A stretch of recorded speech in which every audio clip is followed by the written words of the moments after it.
എല്ലാ കാര്യങ്ങളും ഞാൻ അതേപോലെ ഫോളോ ചെയ്തു. ശേഷം ഒരു മാസം കഴിഞ്ഞപ്പോഴാണ് ഞാൻ അറിഞ്ഞത് ജനറൽ എന്ന് പറയുന്ന ഒരു കാറ്റഗറി ഉണ്ട് IELTS ജോലിക്ക് പോകാൻ വേണ്ടിയിട്ട് അത് വളരെ ഉപകാരപ്പെടുന്നു ഞാൻ അറിഞ്ഞു. ഞാൻ അറിഞ്ഞിട്ടുണ്ടായിരുന്നില്ല, അത് ആദ്യമായിട്ടാണ് അപ്പോഴാണ് ഞാൻ അറിയുന്നത്. ഞാൻ ഫെയിൽ ആയതിനു ശേഷമാണ് ഞാൻ അറിയുന്നത് ജോലിക്ക് പോകാൻ വേറെ ടൈപ്പ് ഓഫ് IELTS ഉണ്ടെന്നും. ഞാൻ അതിന് ട്രൈ ചെയ്തു. ഞാൻ പാസ്സാവെന്ന് പറയുന്നത് രണ്ടാമത്തെ വട്ടം ഞാൻ ഉടമ്പടി എടുക്കാൻ വന്നിട്ട് ഉടമ്പടി എടുത്തത് പിറ്റേ ദിവസമാണ് എനിക്ക് റിസൾട്ട് വരുന്നതും ഞാൻ പാസ്സാവുന്നതും. അതുപോലെ തന്നെ ഞാനൊരു സ്കൂളിൽ വർക്ക് ചെയ്യുമായിരുന്നു. അവിടെ നിന്ന് എനിക്ക് സാലറി കിട്ടാണ്ടായിരുന്നു. എനിക്കൊരു 9 മാസത്തോളമായിട്ട് സാലറി കിട്ടിയിരുന്നില്ല. അവർ ഞാൻ ഇടയ്ക്കിടയ്ക്ക് കോൺടാക്ട് ചെയ്യുമ്പോൾ ഇപ്പോൾ തരാം എന്ന് പറഞ്ഞ് 9 മാസത്തോളം കിട്ടിയില്ല.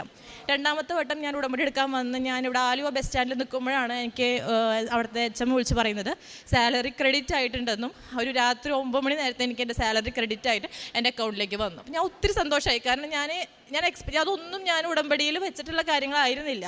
പക്ഷെ ഇതൊക്കെ ഞാൻ വെക്കാത്ത പല കാര്യങ്ങളും മാതാവ് എൻ്റെ കൂടെ നിന്ന് നടത്തുമായിരുന്നു.